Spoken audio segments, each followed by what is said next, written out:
Welcome back, friends. Today we're cooking something that carries the taste of memory. Beef tongue, just the way my grandfather used to make it when I was a kid.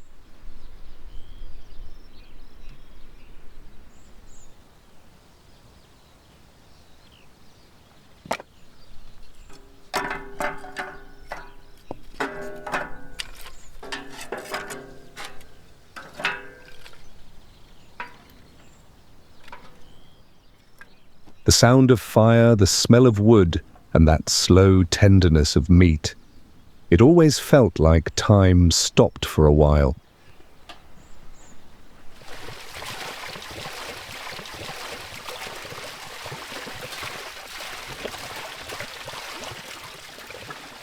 If you love food that tells a story, hit subscribe, my friends. Stay with us. There's so much more warmth and flavor to share.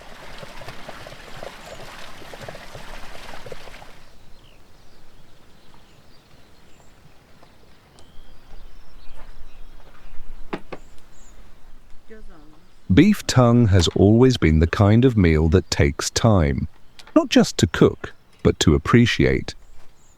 Back in the day, mountain families would make it on cold evenings when the snow trapped them indoors, and the only warmth came from the fire and each other's company.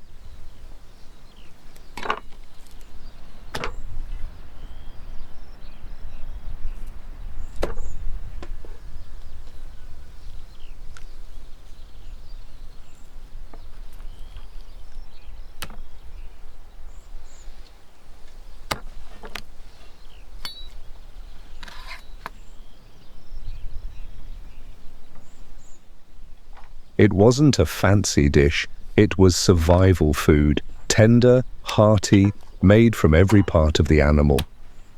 Nothing went to waste. My grandmother used to say, "When you cook tongue, you honor the whole cow."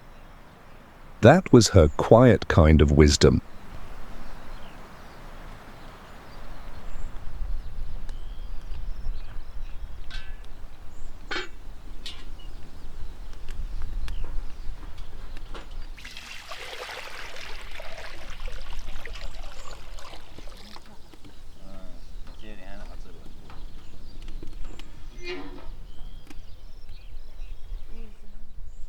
In the old villages, people believed the tongue carried the spirit of truth, that sharing it during family gatherings meant wishing honesty and open hearts at the table. Funny how food can hold such old meanings.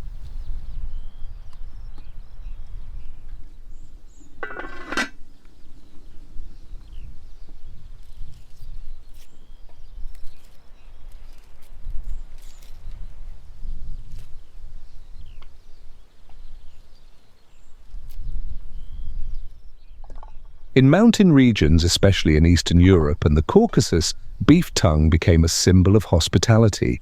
You'd serve it to guests, to travelers, to anyone who made the long climb up. It was both a greeting and a blessing.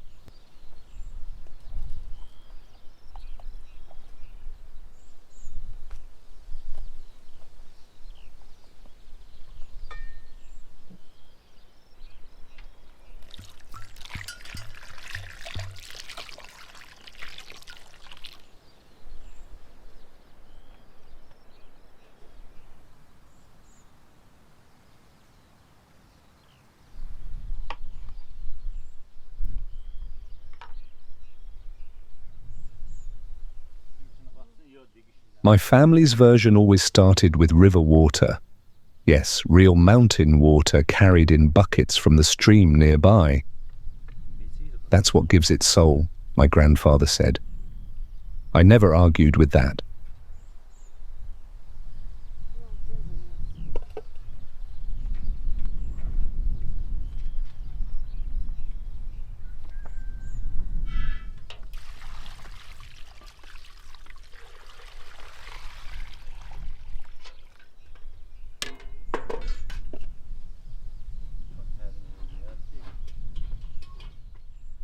I remember as a kid watching the pot steam in the cold air while my mother sliced onions beside it. She never rushed. She said that meals like this needed silence, not music, not talking, just the sound of fire and boiling.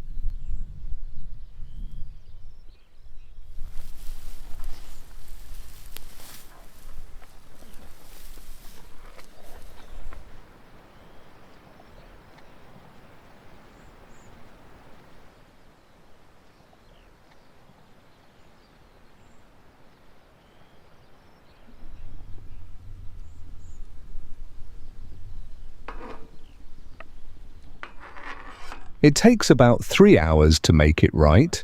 The trick is to boil it until the skin peels off easily. That's how you know it's ready. My father used to test it with a fork and just nod silently, like it passed some sacred ritual.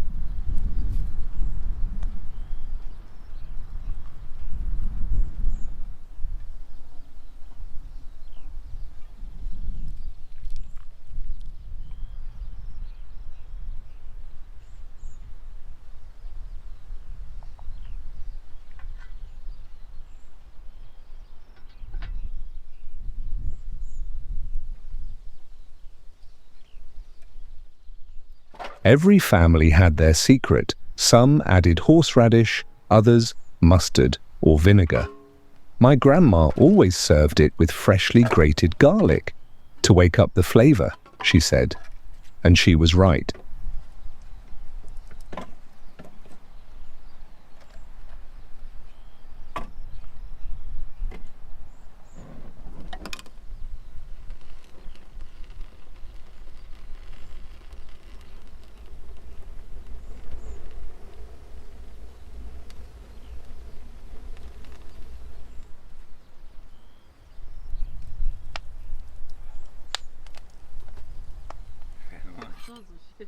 Now I'm going to cut this pumpkin.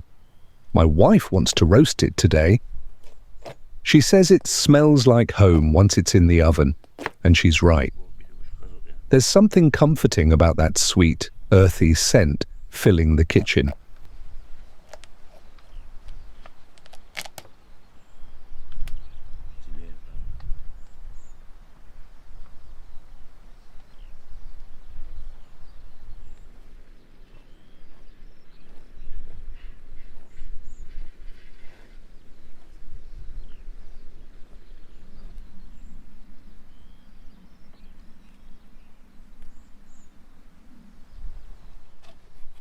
Roasted pumpkin wasn't always a dessert.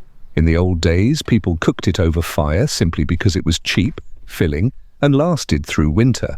But the moment they added honey or butter, it became something special.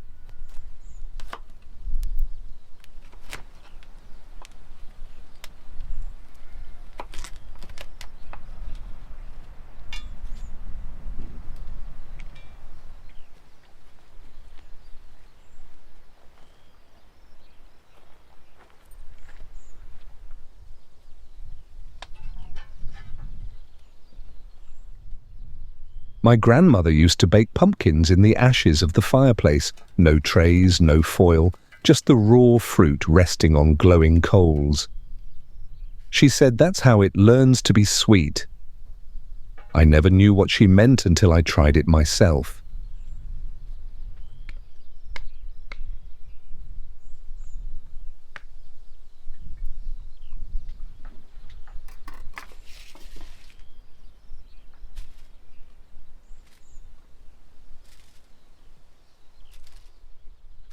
There's an old superstition. If a woman baked pumpkin for her husband in autumn, it meant peace would stay in the home for another year. Maybe that's why my wife makes it so often.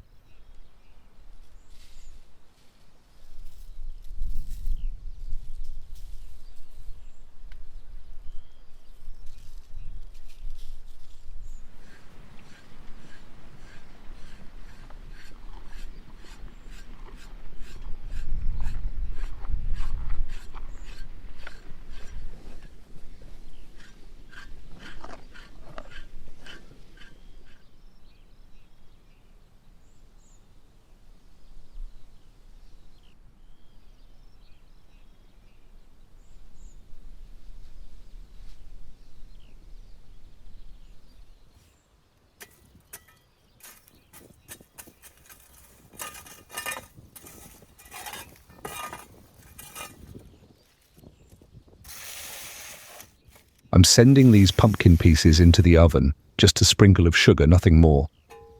The fire will do the rest, caramelizing them slowly, turning every slice into gold.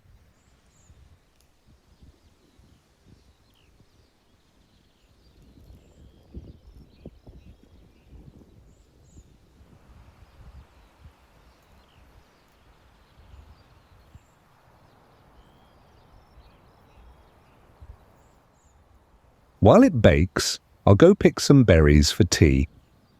That's how we balance sweetness here. From the oven to the forest, from warmth to wild.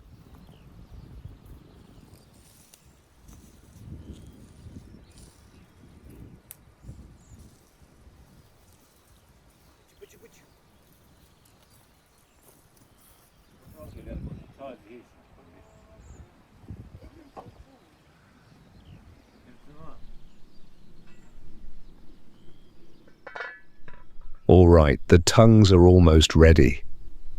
You can tell by how the skin starts to loosen. That's the sign it's time.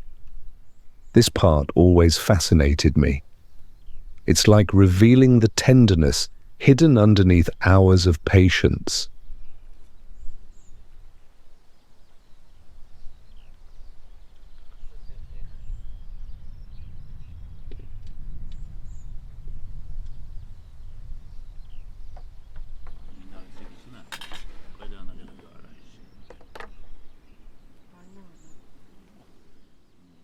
Now we have to peel off the outer skin. It's thick and tough, protecting the meat during boiling. Once you remove it, the inside is soft, silky, almost like the dish is showing its true self at last.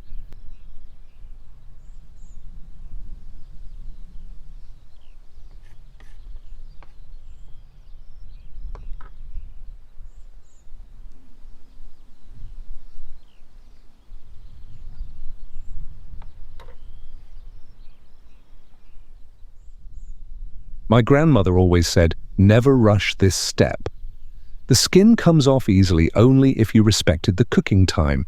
She believed even food can tell when you're impatient.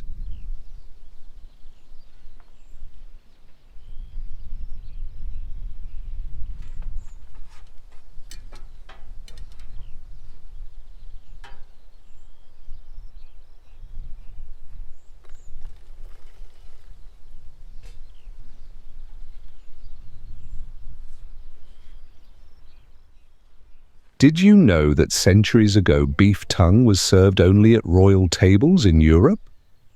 It was considered a delicacy, the gentleman's meat, because of its smooth texture and subtle flavor.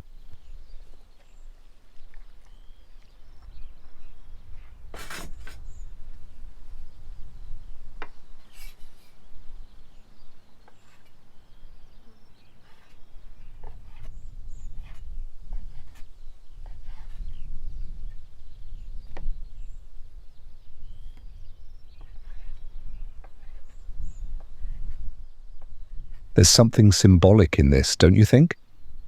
The idea that what was once royal ends up being homemade, shared between loved ones. Maybe that's what true luxury is. Simple food made with care.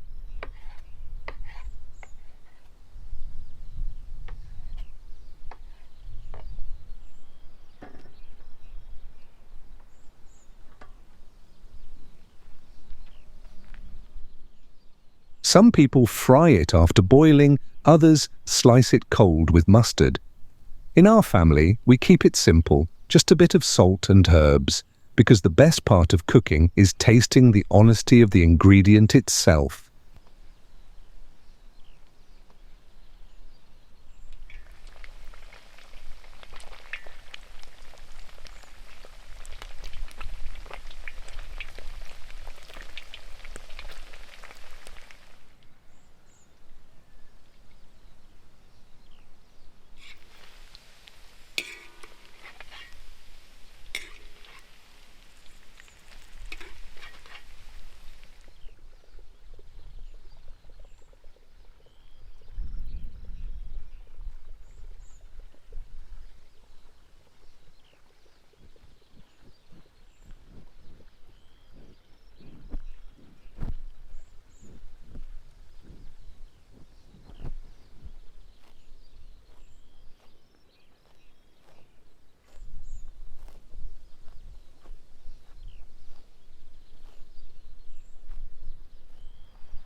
My wife's already plating the tongues, the steam rising like soft clouds above them.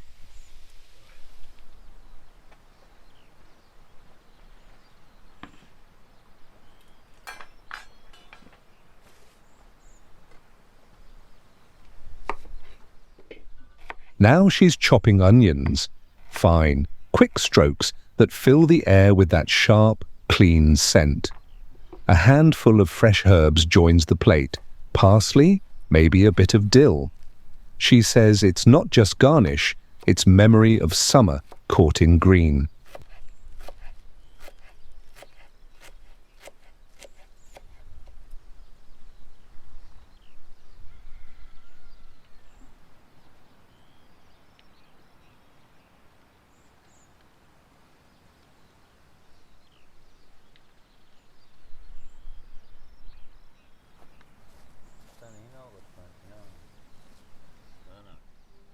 We sit down at the table together. The food is simple, but it smells like home, smoky, tender, and sweet with the hint of onion.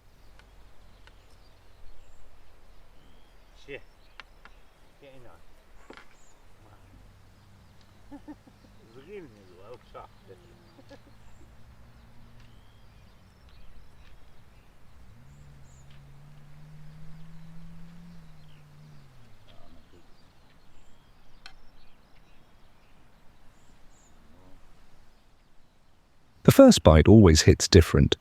Soft, rich, layered with everything we put into it. Patience, laughter, silence. That's the real flavor of life out here.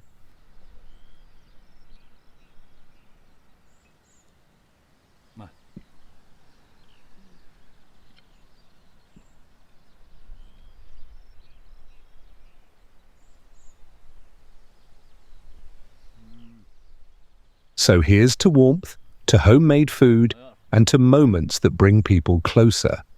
Enjoy your meal, my friends. And don't forget to subscribe. There are many more stories waiting by the fire.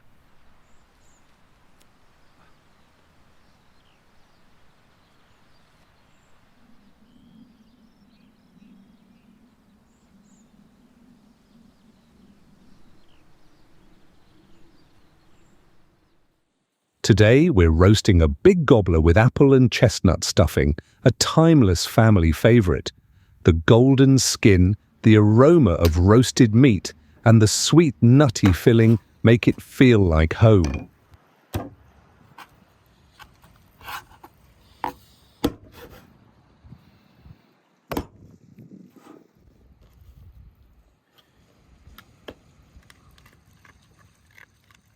If you're enjoying this cozy cooking journey, don't forget to hit that subscribe button.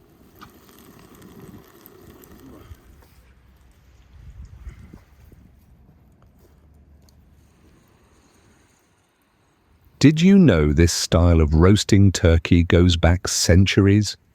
Early settlers celebrated their harvests with turkey, apples, and chestnuts. All local ingredients, easy to find and full of flavor.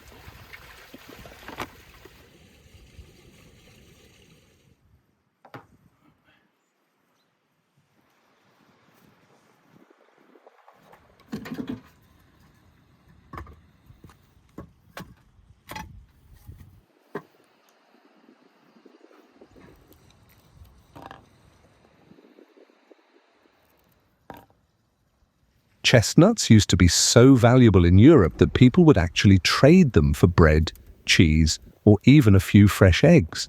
Imagine that, paying for dinner with a handful of nuts and a smile.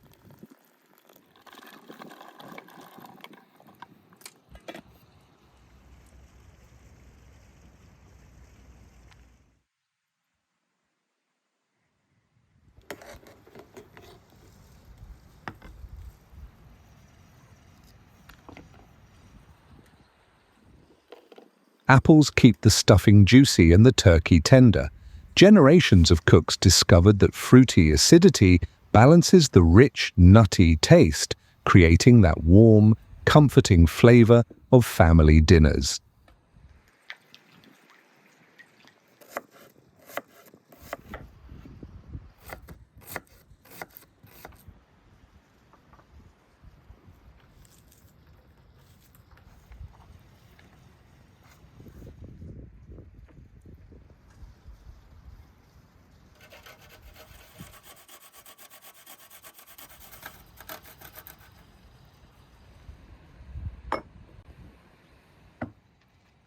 Here's a pro tip.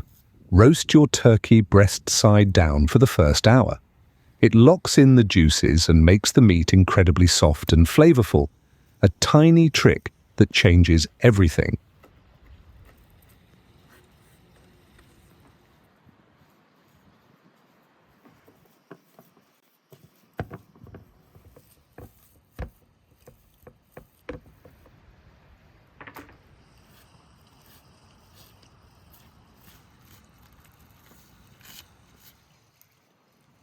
Stuffing the bird is actually a debated tradition. Some prefer to cook it separately for evenness, but I like it inside. It feels like all the flavors and the family come together in one dish.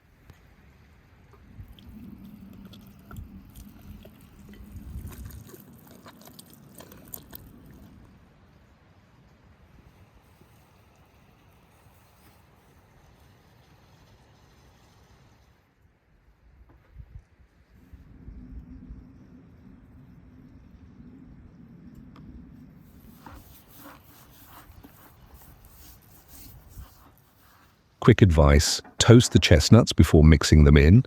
It deepens their aroma and gives the stuffing a light crunch, pure comfort in every bite.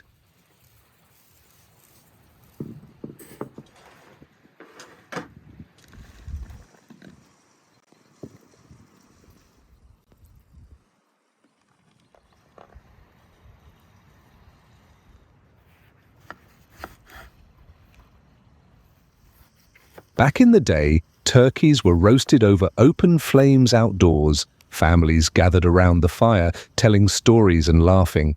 Something our ovens can't fully replace, but the spirit remains.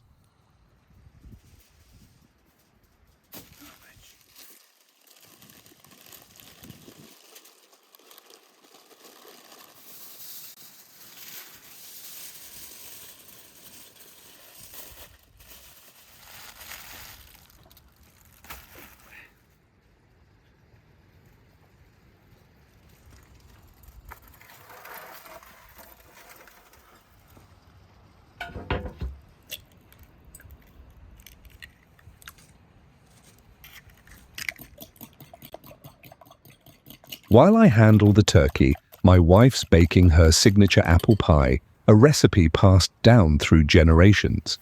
The smell of cinnamon and baked apples fills the air with nostalgia.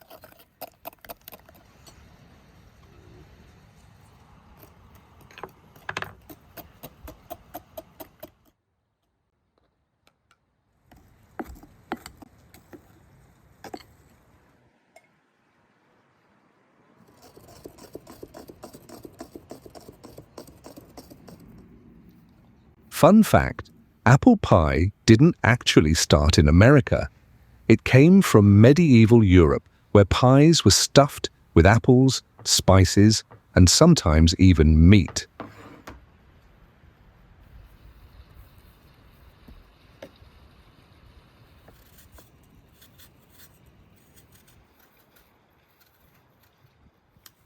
Here's a little secret. Brushing the crust with milk and sugar before baking gives it that golden, glossy finish. The touch that makes any dessert feel extra special.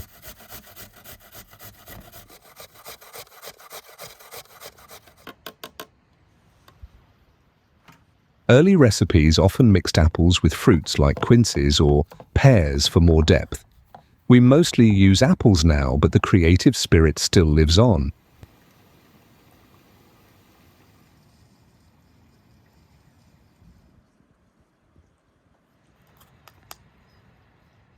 What's your go-to family dessert? The one that always brings everyone to the table? Share your stories in the comments.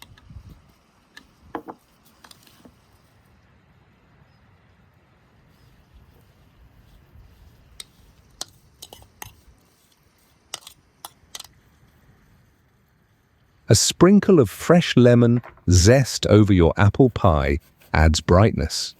It cuts through the sweetness and ties all the flavors together beautifully.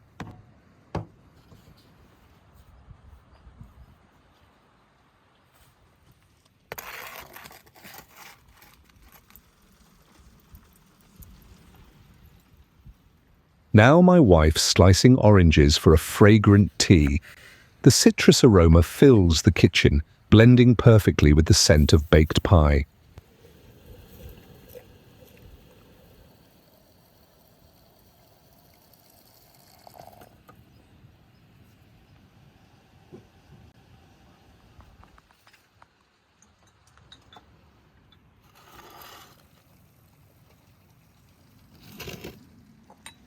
There's something magical about this. Pie cooling on the table, steaming tea in hand and peace all around.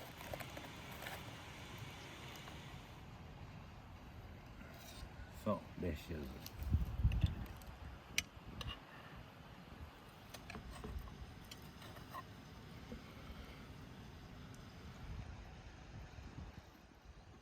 Finally, we sit down to enjoy the apple pie with orange tea. Every bite tells a story of warmth, love, and simple traditions.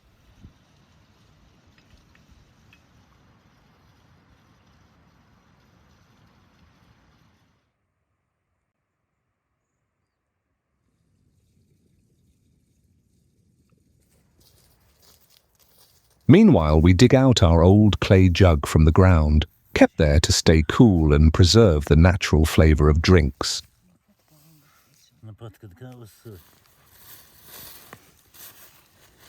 Yeah.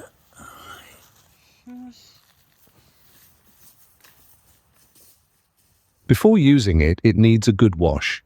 Clay absorbs earthy scents, so cleaning it well keeps the flavor pure and fresh.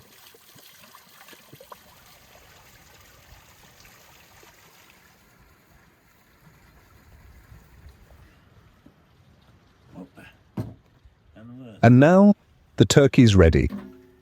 The golden, crispy skin glistens and the whole kitchen smells like comfort and celebration.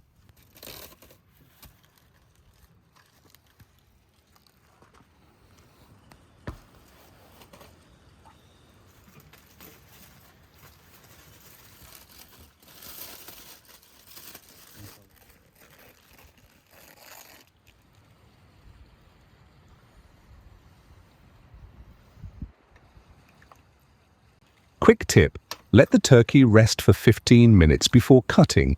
It helps the juices stay inside, so every slice is tender, juicy, and melt in your mouth perfect.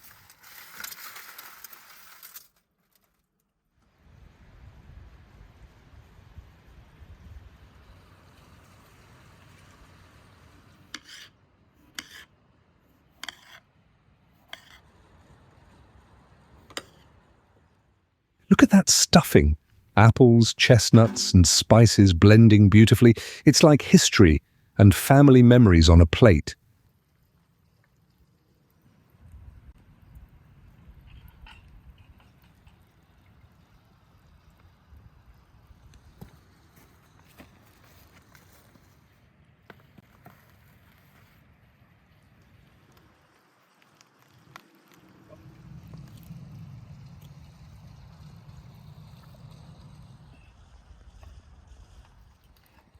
Finally, the moment we've waited for, the first bite.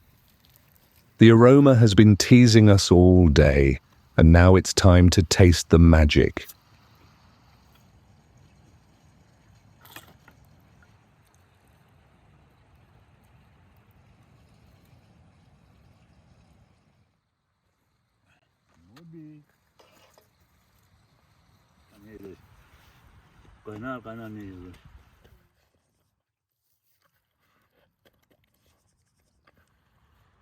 Loved this cozy cooking journey? Subscribe for more heartwarming recipes, family moments, and food that tells a story.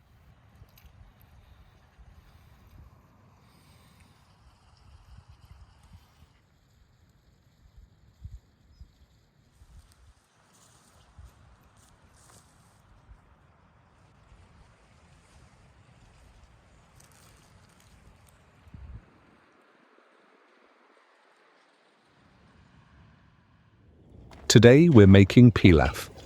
But not just any pilaf. We're cooking it up here in the foggy mountains, where every grain carries the mist, the wind, and a little bit of family history.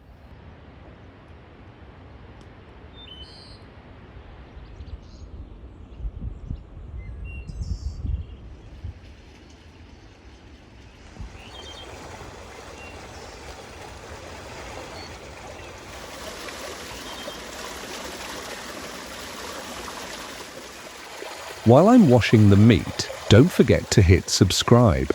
Here, every recipe tells a story, from our family kitchen to yours, with a little mountain magic sprinkled in.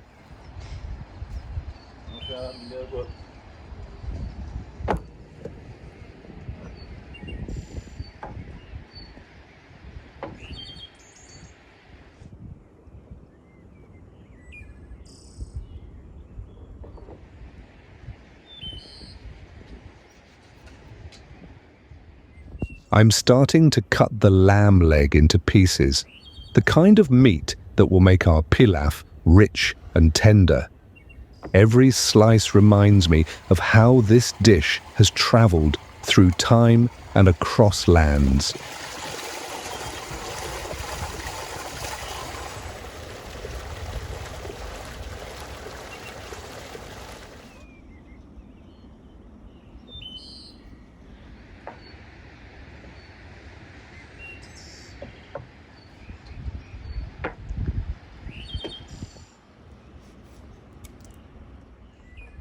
Pilaf, or Plov as it's called in Central Asia, has been a symbol of hospitality for centuries. Nomadic tribes carried rice, meat, and spices across deserts, cooking it over open fires for friends and strangers alike.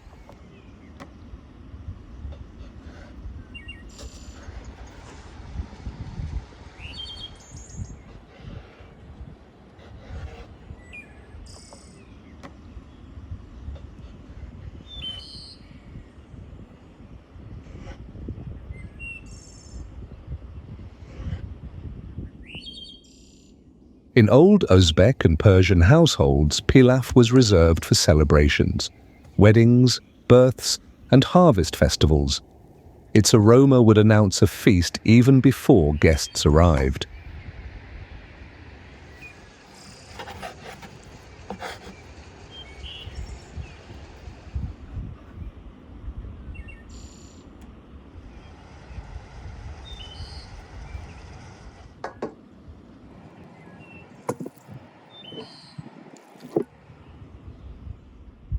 My grandfather learned to cook pilaf from his own father. He would say, "The secret isn't in the rice or the meat, it's in how you treat it, with patience and respect."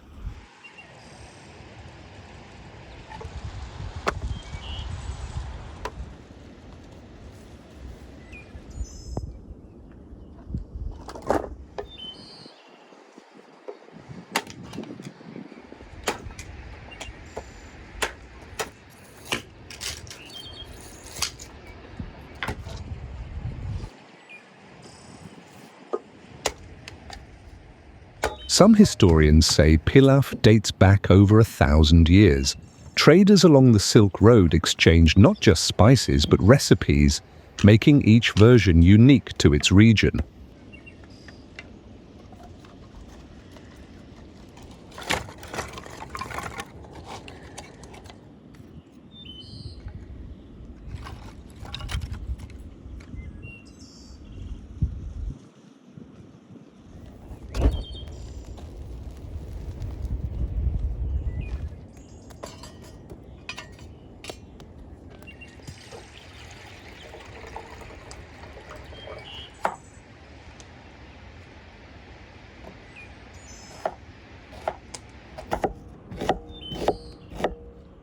In the mountains where I grew up, families adapted pilaf to local ingredients. Lamb from the pastures, herbs from the hills, and sometimes even dried fruits for a hint of sweetness.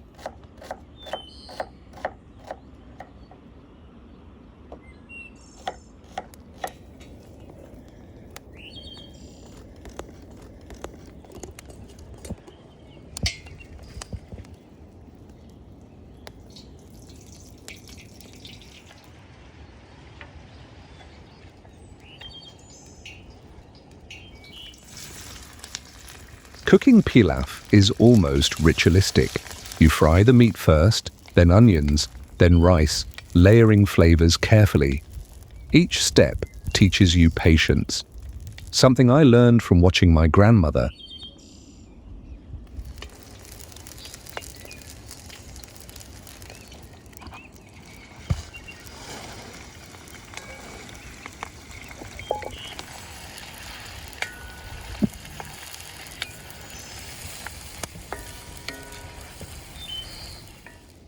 There's a saying in our region, pilaf doesn't forgive hurry.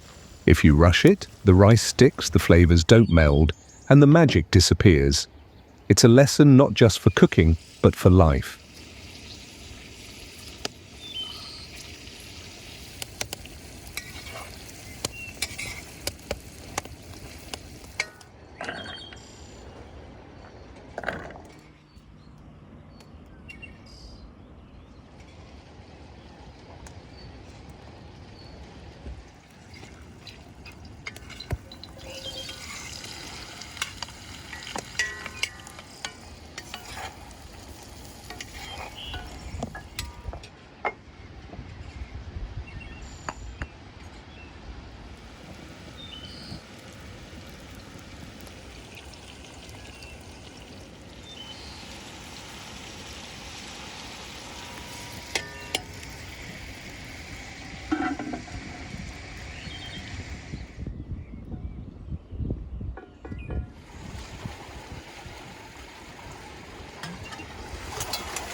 Pilaf is also a social dish. In old times, men would gather around the cauldron, breaking pieces of rice with their fingers, sharing stories. Food and conversation intertwined, creating bonds stronger than walls.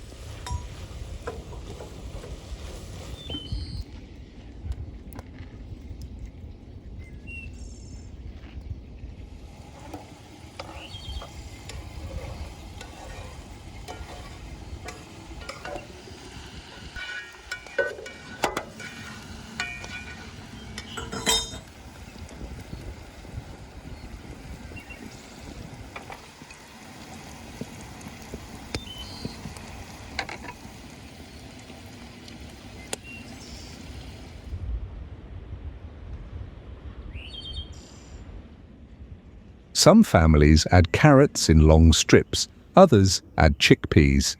Each addition tells a story of the land, of what was available, and what each cook wanted to celebrate in their own way.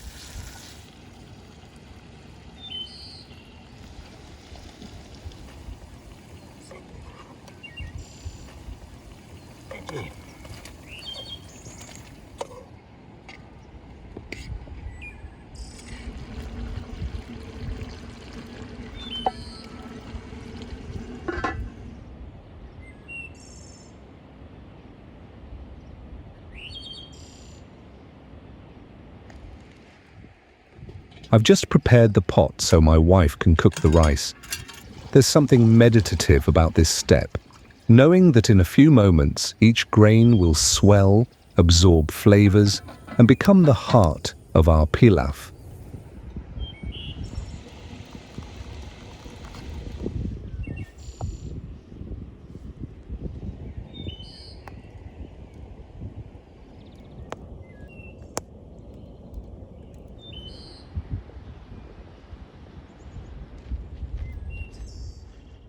People get creative with rice everywhere, from sushi rolls to risotto, from stuffed vegetables to sweet desserts. It's incredible how versatile these tiny grains are. Each recipe is a testament to culture, patience, and creativity.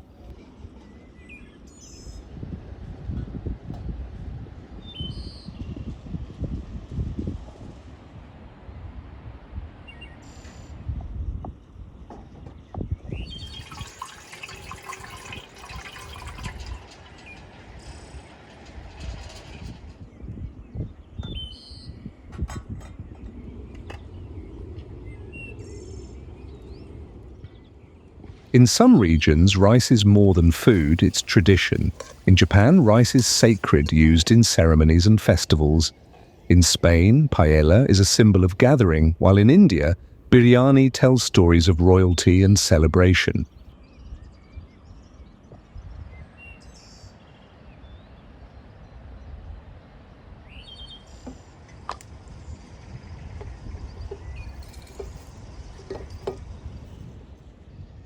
While I'm preparing some tea, I love thinking about how different people enjoy it around the world. Green, black, herbal, spiced.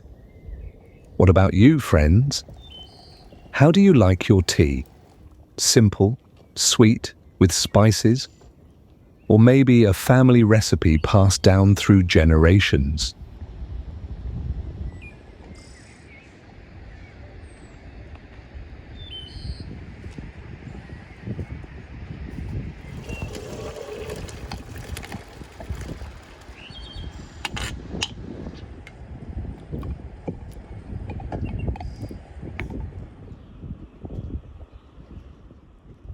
My wife is making a sauce for the pilaf, a simple yet magical mix of yogurt and eggs. I remember as a child my grandmother would add her secret touch, a pinch of garlic, a squeeze of lemon. That little twist always made the sauce memorable.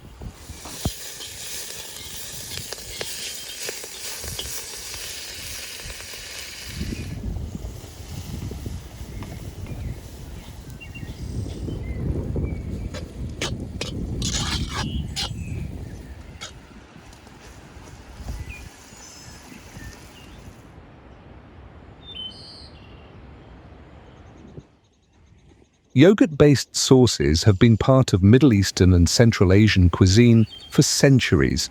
They're not just for flavor. They cool the palate, enrich the dish, and even tell a story of lands where dairy and grains grew together naturally.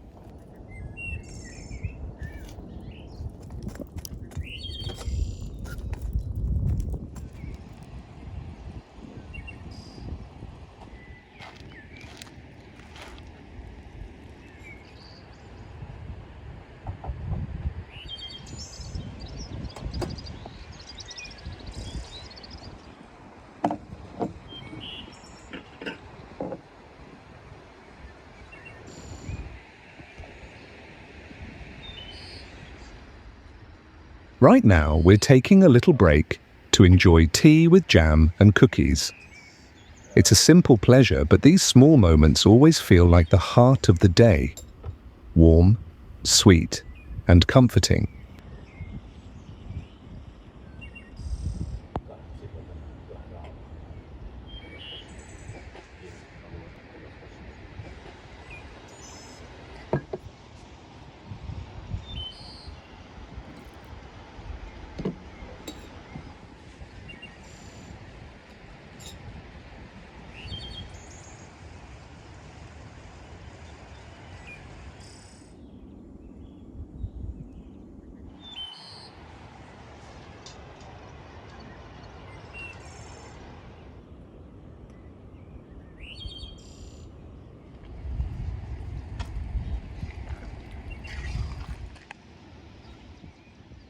Well, the rice and meat are finally ready. All that patience, all those hours of care have come together in this simple, beautiful moment.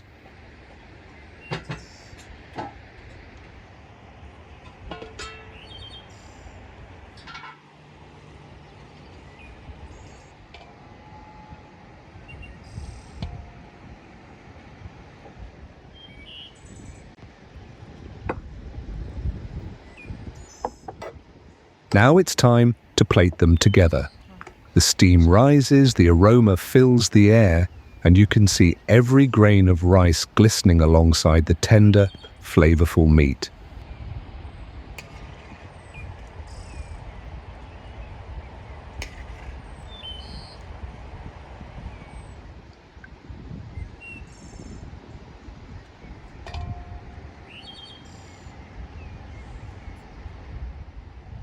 And finally, it's time to taste. The first bite is a symphony of textures and aromas. The richness of lamb, the softness of rice, the subtle spices, and that touch of sauce we prepared earlier.